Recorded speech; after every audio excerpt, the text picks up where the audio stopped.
All right, guys, it is Friday, September 3rd, 2021. Today marks day 6 on the 30-day thrash of the 55 four-door project to get it up, primered, and put back together and driving. So last night I started posting or uploading a video, the day 5 video, to YouTube. Man, I probably started about 6 p.m. and at 8 p.m. it said running checks. It basically does all kinds of checks to make sure there's no, copyright and that type of stuff. On average, it takes about 2 or 3 minutes for that to do, and then it'll say checks complete. And it just kept spinning and spinning, running checks. So last night about 10:30 p.m. I checked. It was still running checks. So I went to bed. That's why the video didn't get posted yesterday. It just got posted this morning. So I ended up waking up around, I don't know, 5:30, 6 a.m. this morning, and I went in there and it was still running checks. So at that point, something's got to be wrong. So I deleted the draft video. It just pretty much deleted it. And I restarted the computer and then re-uploaded it again. When I did that, it lost everything, so I had to put, in all the title, description, all that stuff all over again. And anyway, it took it another 2 hours to upload the video, and then it had to do the checks, but the checks got done in 2 or 3 minutes. So, man, that's a first for me. I've never had one run checks that long. But anyway, I'll get you started on what I'm doing today. So today is going to be try to get the steering stuff cleaned up and painted, redone. Brake calipers I want to get redone. I'm going to be removing the hoses. I've got new copper sealing washers to put on there. I got to clean up the rotors and paint those as well. And then I also got to try to clean off the rust from them brake shoes there. Pads, sorry. But anyway, this is a Speedway disc brake kit that I had bought back when I first drug this car home. And I was trying to get it up and running and driving. And I ended up getting it running and driving, but I just drove it to the end of the block and back. So that is all the miles those rotors and pads and stuff have on them. And then I ended up parking it in my fenced area for almost a year, I'd say. And then I ended up tearing it apart to do the frame resto on it. But anyway, so now I got to clean everything up. That's what I get for not painting everything, but when I, pulled it out of the box from Speedway. Now I do want to say, although Speedway's not a sponsor, I don't think there is a cheaper disc brake kit on the market for your Tri-5 for a bolt-on, minus drop spindle stuff. This is stock spindle. It's pretty straightforward kit. The only thing oddball about it is it puts the calipers up front. So when you see the caliper up front, that's the way it's supposed to be. And it automatically makes you think you want to put the brake hose up here, but the brake hose can actually go up under here to go to that. So it's a pretty long hose, and turning it full lock to lock, it's just fine. I mean, you can see how long them hoses are for doing that. So anyway, this rubber sleeve right here on this caliper, what I will end up doing is putting a little bit of glue, spray glue, on that section of the hose where this outer shield's going to go. And I want that shield right there to be where it's going to be riding up under here, because I don't want it chafing on anything. I need to get my cotter pin back up in there. I always take that one and fold it up in there as far as I can, but I didn't have my little ball peen back out here yesterday when I did that. But anyway, so that's what I'm going to be working on today, is try to get some of the steering stuff all redone. Now this is a pretty cool thing that I do on this, just to clean it up, to make it look good. Now somebody at one time has replaced the tie rods on this because they really weren't super dirty for that leaking 6-cylinder it was in there, but it was really tight. When I was first putting the disc brake kit on, and it had the weight of the motor in it and everything, the engine, sorry, I jacked up the lower control arm and I got into there and I pried and beat on everything, checking everything, make sure everything was tight. And these are super tight, so I'm just going to reuse them. Now I had a brand new set of boots here from H&H, all 4. So I'm going to replace all these old cracked and roddy looking boots. But somebody put an idler arm bearing conversion kit in here at one time. The last time this car was drove was in the 90s, so that's an old kit, man. But I'm going to take all that apart and clean everything and then put it back together with new grease and everything. And I'm going to change all the Zerk fittings out. A lot of times you'll get into these, you know, sometimes the Zerk fittings won't take any grease. So I have taken them out, you know, and put them in a vise or, you know, a pair of vice grips or something, and then heated them up with like a little propane torch, and it'll pretty much heat the grease up out of them. But as cheap as Zerk fittings are, I just replace them because you can get a big pack for, you know, next to nothing. Now this one that goes in here on your steering cups, this is an oddball. This is a 90 degree and it's a big dude. I do not remember the thread size, but if you get on eBay, you can find them at any parts store. But if you get on eBay, I found a listing on there, and there was like, I don't remember how many pieces were in the box. You can find stainless steel ones, because on my hardtop, every one of the Zerk fittings in that whole front end is all stainless, and I polished each one of them individually, so on the buffing wheel. I'm not going to be doing that to this, however. But since I have extras of these, I'm going to go ahead and replace that one. But I'm going to replace all the other straight ones as well. So just to have fresh and new, and I know they'll take grease. I don't have to fight with something. But anyway, I'll do some, pretty much some detail on this. Like the tie rods themselves, after they're cleaned, I will paint them with Duplicolor cast coat iron. So the tie rods will be, you know, look like raw metal. And then the tie rod sleeves themselves, I will paint gloss black. That way it kind of breaks those up from each other. And I've got that oil rubbed bronze Krylon that I kind of like because it looks like black oxide finish. Like it kind of resembles the black oxide finish on hardware. So I'll repaint the nuts and probably do the tips where the threads are, just give it a light coat so at least the top's painted. But this hardware that bolts it to the frame, I will clean up on the wire wheel and paint. I'll have to dig in my box of grade 8 stuff, and if I have more bolts for this, I will replace these bolts with grade 8. I will have to look because I'm not sure I have enough. But anyway, so these will look fantastic when I'm done, and then hopefully these will look fantastic when I'm done. I haven't decided on the color for the calipers yet, but I'll figure it out when I get there. And now we'll say this is the Chevelle rotor kit. That Speedway offers a G-body and a Chevelle kit. It seems like it's only a ½ inch difference. I don't remember for sure, but anyway, this is the Chevelle style rotor. But anyway, it is a larger caliper and stuff, so you know, it's just not a bad deal from Speedway to buy that disc brake kit, man. I mean, it's, what is it, like 300 bucks or something? It's pretty inexpensive. So anyway, I'm going to get all this done, work on this morning, because if you've ever tried to spray paint in like 90 or 100 degree heat with Duplicolor, it tries to get grainy, like it's too hot to spray paint. So I'm going to try to get this stuff done first, and then I'm going to do some blasting. I went up here to Tractor Supply this morning and I got me one bag. This is 11 bucks a bag. It's black diamond. This is the fine. If it's got a red label, it's fine. They carry black and they carry red up here, but it's 11 bucks for a bag. A lot of times they're out up here. It's a good seller.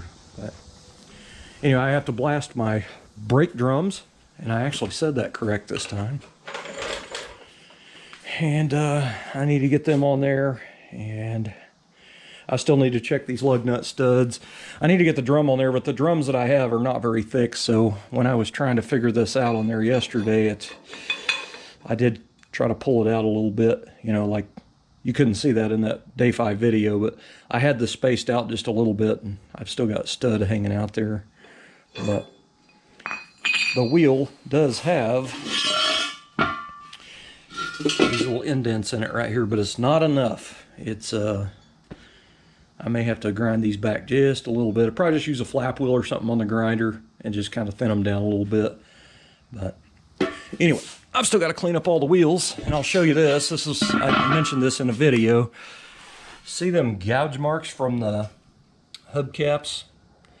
I tried sanding on them yesterday just to smooth them off a little bit, but I'll have to blast those areas and then I'm going to putty them. But man, them old wheels, I got to do all 4 wheels. I got to clean all them grinder marks up out of there and putty them all and block them and then prime them. And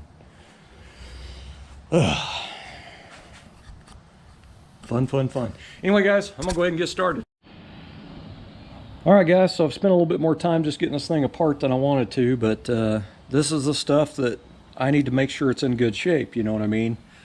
This is all the steering linkage stuff off of the car, but I took the idler bearing conversion kit and all the stuff apart to inspect everything, and I'm glad I did, because it had a little bit of side-to-side play in it, just a little bit, and I got to looking at it, and this washer's actually been in, and this washer is wasted, if you can see that.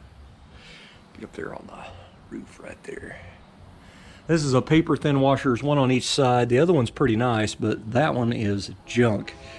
I do think I can get these at Ace Hardware. They got a whole bunch of slide drawers of little thin steel washers like this, different sizes. But I'd also taken an old idler bearing conversion kit apart, gonna fix it up and reuse it a long time ago, like 15 years ago. And I ended up buying a whole brand new kit and installing that. So I've got remnants of all this stuff in a tote in there in the garage. So I'm gonna go dig through all that, see if I can find hopefully one more of these. And I'm gonna dig through my washer pile and see if I can find one to replace this. But anyway, this is an old nylon kit. It's got nylon in it, which doesn't seem to be worn down or anything, but yeah, actually it is right there, a little bitty wear spot right there. I may actually file that down until it's all flat again, because it's got a little bit of edge off on one side.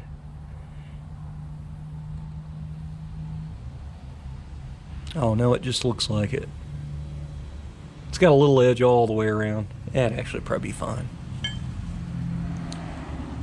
Anyway, so, you know, I got to do some little tedious, you know, repair work here like that. But I'm going to use a knotted cut brush on the grinder, clean up all these parts, except the nylon stuff. That knotted cut brush should probably ruin that or tear it up. But so I got into another ordeal here.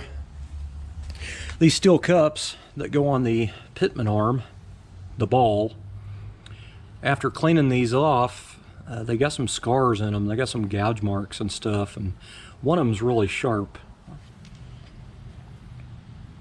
I felt sharpness right here. It's got a sharp edge right there. You can kind of see where that part right there is worn, real shiny.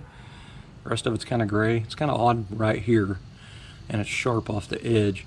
So what I have done is I had an old center leak. You can see it hanging up against the wall there. I've actually got muriatic acid in a cup, and I put that end in there because all that hardware was pretty much rusted, stuck in there.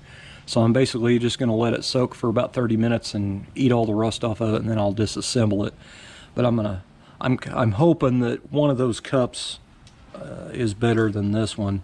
I'm hoping both of them are better than both of these, and that way I'll just replace them, but because I don't want to have to buy new parts. But I've got all this other stuff cleaned up a little bit, and I got the bearings out of that idler arm conversion kit. These were nothing but rust. Even the ball bearings were rusty. So I soaked them in muriatic acid for about 20 minutes, and of course they flash rusted now, but at least now they're actually spinning now, because before you couldn't do that. But anyway, that muriatic acid works so much faster than evapo-rust. It's just way more caustic, you know. You need to wear gloves and respirator and glasses and all that stuff. But anyway, these are clean enough now, and now they'll just take pretty much a new grease job, and they should be pretty good to go. I'll use the straw on the brake cleaner and run it down in there. I already did once, but I'll do it again before I assemble it, make sure all that surface rust that started gets out of there. But I will pack a little bit of grease down in there before I assemble it, even though once it's together I'll be able to grease it through the Zerks and get to it. But I don't want to install it completely dry, basically. So anyway, I'm going to get back to work. Lots more to go. Alright guys, that is it for the day. It's about 5:30 probably p.m. My back's sore again, so I'm done. Now I just got to clean up a giant mess out here. But anyway, I didn't get my brake rotors or calipers finished. I didn't even get started on those.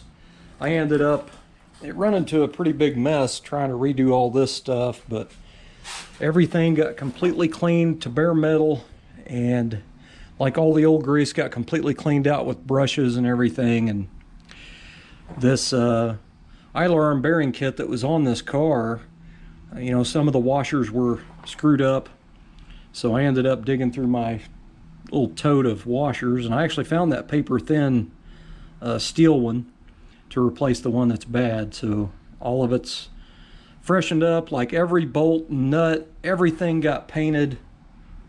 Like the castle nuts got cleaned and painted on a wire wheel, like everything. Put all new Zerks in. I painted the tie rods cast iron gray, painted this matte black. I went ahead and painted this cast iron gray because I had more cast iron gray in the can than I had matte black, so I just went ahead and painted it gray. It's no big deal. Put a new stainless steel Zerk on here, but it's got all new Zerks and everything now, except this one, and I still have to put one on the other side of this.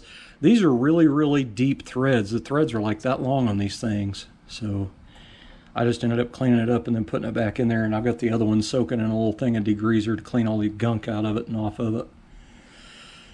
Anyway, the steering box will bolt on here with 3 bolts with the ball socket going up in this.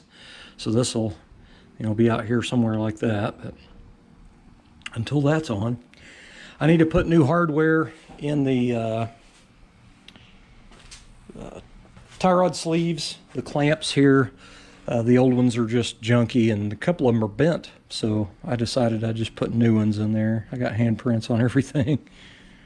But man, I'm telling you, it operates really smooth. Like those idler arm bearing kits are cool because you can assemble the arm on it and you can just spin it around. It's pretty nice. You cannot do that with a bushing or rubber bushing.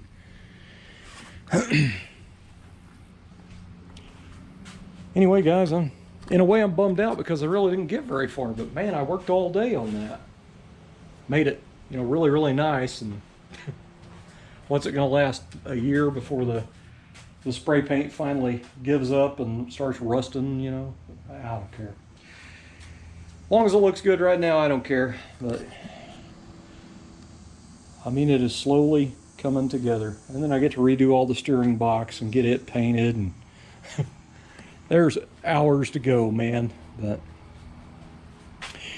anyway, I guess tomorrow's project will be the rotors and calipers and cleaning all that stuff up and getting it painted and getting them mounted, hopefully. And then I went and I got my thing of Black Diamond. I keep calling it Black Beauty. It's a different brand, but I got Black Diamond coal slag there so I can blast my brake drums. And I want to get all the brake parts in here and get the drums on, get everything base adjusted. And then the rear end stuff's done. Like all the brake lines are tight and everything. Other than I only had one bottle of 80/90. I need to go get another one. So, doesn't that suck? You have one bottle and you need 2, you know, so then you have to turn around and go to the parts store anyway. I guess it is cheaper, but whatever. So all the parts that go in here, everything got completely cleaned of all the old grease. Like everything is super spotlessly clean. And I cleaned and painted the locking nut there, but even got me a new cotter pin in there.